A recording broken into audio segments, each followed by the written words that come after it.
Recently अभी मैं एक कपल से मिली, तो जब मैं उनसे मिली तो उन्होंने मुझे बताया कि मैं ना हेल्दी डाइट फॉलो कर रही हूँ और लाइफस्टाइल में भी काफ़ी चेंजेस किए हैं, लेकिन मेरा वेट रिड्यूस नहीं हुआ।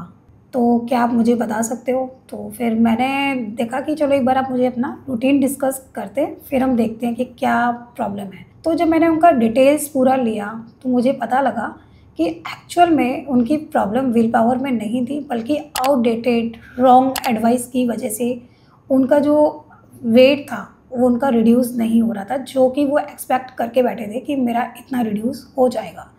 तो जब हम वेट लॉस करते हैं तो हम काफ़ी सारी मिस्टेक कर जाते हैं जो हमें शायद पता भी नहीं होती, और उसकी वजह से हम अपना टारगेट भी अचीव नहीं करते। तो वो सारी मिस्टेक क्या है, आज हम इस वीडियो में बात करेंगे। सबसे आज के टाइम में जो वेट का प्रॉब्लम है वो इतना ज़्यादा बढ़ गया है। पहले के टाइम में अगर हम देखते हैं, नेशनल फैमिली हेल्थ सर्वे के अकॉर्डिंग लास्ट 10 ईयर में ओबेसिटी डबल हो गई है। मतलब वेट जो है वो स्पीड से बढ़ रहा है, लेकिन लोग फिर भी सीरियस नहीं है। जब आपका वेट 2 से 3 किलो बढ़ता है तो आप ये सोचते हो कि कोई बात नहीं, अगर 2 से 3 किलो बढ़ा है इसको हम कर लेंगे कंट्रोल, बट आपको पता नहीं चलता वो कब 8 से 10 किलो हो जाता है और कब आप बीएमआई रेंज से भी आगे निकल जाते हो। तो इसकी वजह से काफ़ी सारे हेल्थ इश्यूज़ भी बढ़ते हैं।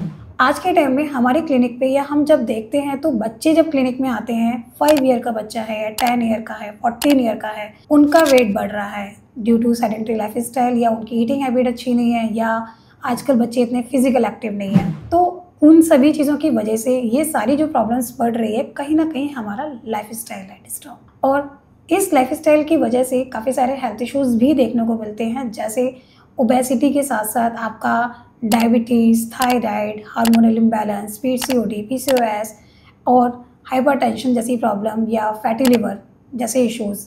तो ये सारी प्रॉब्लम्स के साथ काफ़ी सारे लोग सफ़र कर रहे हैं।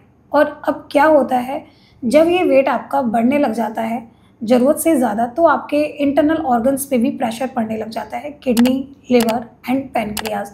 तो इनको ओवरवर्क करना पड़ता है, जिसकी वजह से आ जाता है leptin resistance and insulin resistance. और आपने देखा होगा जब वेट बढ़ रहा होता है या ओबेसिटी के साथ साथ हमारा डायबिटीज़ के चांसेस भी बढ़ जाते हैं।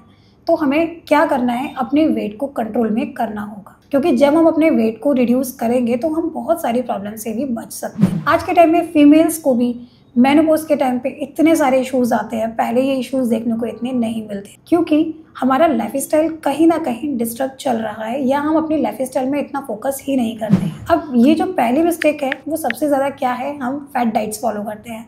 आजकल सोशल मीडिया पे एक ट्रेंड चल गया है कि कोई भी डाइट, किसी ने भी आपको बता दिया कि चलिए आज क्रैश डाइट फॉलो कर लेते हैं, या फिर हम कोई भी लो कार्ब्स डाइट फॉलो कर लेते हैं, या हम लिक्विड डाइट फॉलो कर लेते हैं। तो ये जो डाइट है ये साइंटिफिक कम, बल्कि इसमें मार्केटिंग साउंड ज़्यादा होती है। अब वो कैसे होती है, और ये डाइट अगर आप फॉलो करते भी हो तो आपने नोटिस भी किया होगा कि आपका स्टार्टिंग में मतलब वीक में 3 से 4 किलो निकल जाता है, या आपका जो आपने टारगेट लिया था वो आप अचीव कर भी लेते हो। क्या वो सस्टेनेबल है?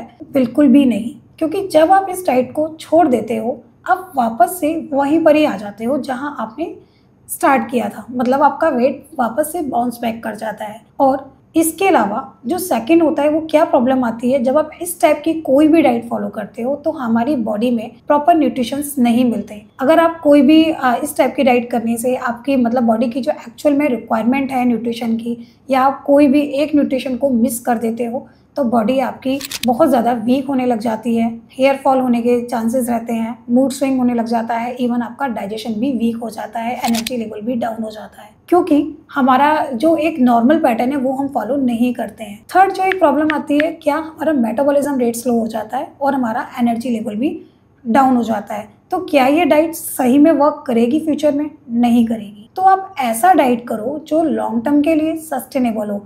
छोटे से कोई सी इवेंट के चक्कर में या किसी पार्टी के चक्कर में हम ये छोटा सा टारगेट बना लेते हैं, या हमें लगता है कि हमने तो अचीव कर लिया, लेकिन वो काफ़ी सारे हेल्थ इश्यूज़ भी आपको दे देता है, जो कि लॉन्ग टर्म में आपके लिए बहुत ज़्यादा दिक्कत कर सकता है। हर किसी के माइंड में बस ये चलता है कि हम कुछ भी करके बस जल्दी से वेट कम कर लें। बस फास्ट जो एक वर्ड है ना, हमारा ये चलता रहता है कि हम कुछ भी करें, अपना बस वेट जल्दी से जल्दी कम कर लें। किसी फैमिली में वेडिंग पार्टी है, किसी इवेंट में जाना है, किसी ट्रिप पे जाना है, तो हम यही सोचते हैं कि बस हमारा वेट कम हो जाए। बट आपने कभी नोटिस किया जब आप कोई भी इस टाइप का फास्ट वेट लॉस करते हो तो उसमें हमेशा आपका वाटर वेट जाता है, आपका मसल लॉस होता है, ना कि आपका फैट लॉस होता है। बॉडी को चाहिए क्या होता है, फैट लॉस करना है, ना कि मसल लॉस करना है, बट होता क्या है उसका उल्टा। तो अब अगर आप ऐसा कोई भी डाइट करते हो जिसमें आपका कोई भी रिजल्ट ना हो तो वो डाइट आपके लिए मतलब आपकी ओवरऑल बॉडी के लिए भी हेल्दी नहीं है। आप कोई ऐसा डाइट फॉलो करो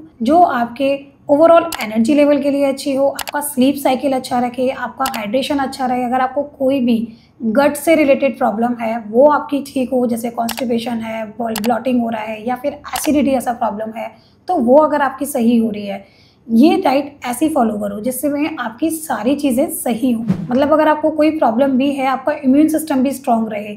जब आप कोई भी इस टाइप का डाइट फॉलो कर लेते हो, आप नोटिस करना आपका इम्यून सिस्टम भी वीक हो जाता है, इवन आपका एनर्जी लेवल भी बहुत डाउन हो जाता है और आपको लगता है कि नहीं हमने वेट रिड्यूस कर लिया।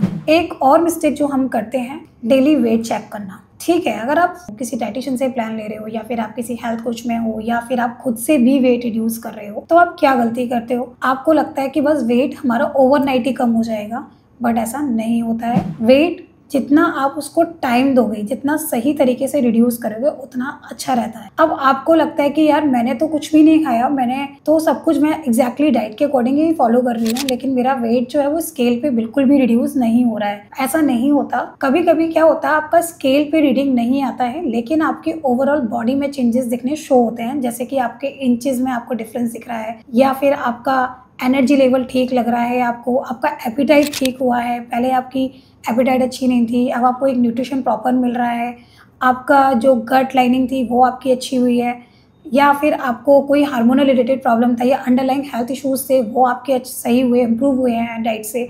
तो सिर्फ एक वेइंग स्केल पे रिलाई मत करो, न्यूमेरिकल डिजिट्स पे ना ट्रस्ट करके आप अपनी ओवरऑल हेल्थ पे फोकस करो कि आपका डाइट से, एक हेल्दी डाइट प्लान लेने से आपकी क्या क्या चीज़ें इम्प्रूव हुई है। आपका एनर्जी लेवल अच्छा हो गया, आपका वाटर इनटेक इंक्रीज हुआ है, आपको कोई भी किसी भी टाइप की कोई भी हेल्थ इश्यूज़ नहीं हुए हैं, मतलब आपकी सारी चीज़ें ओवर जो भी आपकी प्रॉब्लम्स थी वो सारी आपसे डाइट से आपने ठीक किया है। तो ये होता है एक सही ट्रैक जिसमें आपका ना केवल वेट रिड्यूस होता है बल्कि आपका इंच लॉस अच्छा होता है, आपका मसल गेन अच्छा होता है, इवन आपके जो आपके मेजरमेंट्स हैं, आप जो अपनी मेजरमेंट्स लेते हो तो उसमें आपके डिफरेंस आता है। फोर्थ मिस्टेक हम जो करते हैं, मील को स्किप करना। काफ़ी बार क्या होता है कि हम ये सोच के डाइट करते हैं कि ठीक है मैं अगर एक मील नहीं भी लूँगी तो चलेगा, कोई बात नहीं, मेरा वेट तो कम होगा इससे अगर मैं एक मील नहीं लेती हूँ। आप ये रूटीन कितने टाइम तक फॉलो कर सकते हो, आप अपने आप से ये क्वेश्चन करो कि क्या ये रूटीन मैं लाइफ लॉन्ग कर सकती हूँ, क्या ये रूटीन मैं 1 मंथ तक कर सकती हूँ। आप कोई भी रूटीन ऐसा मत बनाओ जो आपके लिए भी सही ना हो, मतलब आप भी उस चीज़ को रूटीन को नेक्स्ट टाइम फिक्स ना कर पाओ अपने रूटीन में। मील स्किप करने से क्या होता है, जब आप एक मील स्किप कर लेते हो और जब आप नेक्स्ट मील करते हो तो आप ओवर ईटिंग की साइड जाते ही हो, और क्या होता है आपका मेटाबॉलिज्म भी स्लो होने लग जाता है। और सबसे वर्स्ट पार्ट क्या होता है, आपका फैट लॉस नहीं होता, उल्टा आपका मसल लॉस होना शुरू हो जाता है और आपकी मसल जो है वो एनर्जी को तोड़ के फैट में कन्वर्ट हो जाती है। तो अगर आप ऐसा कर रहे हो, मील स्किप करने का तरीका आपको लगता है कि ये वेट लॉस में हेल्प करेगा, तो वो कुछ ही टाइम के लिए रहेगा, वो आपकी लाइफ लॉन्ग या फिर अगर आपका वेट लॉस का जर्नी लंबा चल रहा है तो उसमें वो आपको वर्क नहीं करेगा। तो नेक्स्ट टाइम ऐसी कोई गलती मत करो जिससे आपका वेट लॉस में या कोई भी आपके हेल्थ इश्यूज चल रहे हैं उसमें आपको प्रॉब्लम आए। एक और जो मिस्टेक हम करते हैं, कभी हमारे पास जब क्लाइंट आते हैं या जब हम काउंसलिंग करते हैं तो हमेशा ये क्वेश्चन आता है कि मैं एक्सरसाइज नहीं करूँगी, मैं डाइट ले रही हूँ तो मेरे को डाइट से ही वेट रिड्यूस करा हुआ। ठीक है, अगर आप डाइट ले रहे हो तो आप डाइट से कैलोरीज को कंट्रोल करते हो, दोनों में बहुत डिफरेंस है। जब आप एक डाइट प्लान फॉलो कर रहे होते हो तो उसमें आप अपनी कैलोरीज को कंट्रोल कर रहे होते हो, आपको पता चलता है कि आपका पोर्शन साइज कितना होना चाहिए, आपकी डेली की क्या रिक्वायरमेंट्स है कैलोरीज की, कितना आपको protein, fats and micro and macro nutrients की रिक्वायरमेंट है, ये एक डाइट प्लान में रहता है। लेकिन अगर आप एक्सरसाइज करते हो तो उससे क्या रहता है, आपकी मसल स्ट्रेंथ अच्छी रहती है, स्पेशली अगर आप स्ट्रेंथ ट्रेनिंग करते हो तो आपकी मसल्स बिल्ड होती है, आपका मेटाबॉलिज्म अच्छा होता है। तो इसलिए कहते हैं कि अगर आप दोनों चीज़ों को मिला के चलते हो, 80% अगर आप डाइट को इंपॉर्टेंस देते हो और 20% अगर आप फिजिकल एक्टिविटी कोई भी किसी भी टाइप की आप करते हो, जैसे आप साइकिलिंग करो, योगा करो, एक्सरसाइज करो, वॉकिंग करो, जॉगिंग करो या फिर आप कार्डियो कर रहे हो, आप कोई भी एक्टिविटी करो लेकिन आप करो। सिंपल एक चीज़ पे डिपेंडेंट मत बैठे रहो कि सिर्फ मैं डाइट कर रही हूँ या मेरे पास टाइम नहीं होता, या मैं क्यों करूँ जब मैं डाइट से ही आपने मुझे रिड्यूस कराना है। क्योंकि क्या होता है, हर किसी का बॉडी का मेटाबॉलिज्म डिफरेंट होता है, हर किसी की बॉडी की रिक्वायरमेंट्स डिफरेंट होती है। तो आप किसी को किसी के साथ कंपेयर नहीं कर सकते कि अगर उसने किया है तो मेरा भी हो जाए। जब आप ये चीज़ कर लेते हो, कंपेयर करते हो, तो कभी भी वो चीज़ वर्क नहीं करती। और हमेशा सजेशन यही रहता है कि आप दोनों चीज़ों को ही करो ताकि आपका लॉन्ग टर्म सस्टेनेबल वे रिजल्ट रहे और आपका एनर्जी लेवल अच्छा रहे, आपका मेटाबॉलिज्म अच्छा रहे, इवन आपकी मसल स्ट्रेंथ अच्छी रहे। क्योंकि मसल लॉस अगर होगा तो काफ़ी सारी प्रॉब्लम्स भी आपको आएंगी। तो बेटर है कि आप दोनों चीज़ों को साथ साथ करो। तो इस वीडियो में हमने आपके साथ ये मिस्टेक शेयर की ताकि आप नेक्स्ट टाइम इनमें से अगर कोई भी मिस्टेक कर रहे हो तो आप ना करो। क्योंकि डाइट का मतलब सिर्फ ये नहीं होता कि आप एक डाइट प्लान फॉलो कर रहे हो। डाइट में आपकी बहुत सारी चीज़ों को देख के प्लान कस्टमाइज होता है, आपकी ओवरऑल हेल्थ के पैरामीटर्स को देख के आपका डाइट प्लान सेट किया जाता है, आपका वर्कआउट क्या कर रहे हो, आपकी हेल्थ इश्यूज क्या है, ये सारी चीज़ें देख के ही आपका डाइट प्लान सेट हो। तो सिर्फ ये छोटी छोटी मिस्टेक की वजह से अपने हेल्थ इश्यूज को मत बढ़ाओ।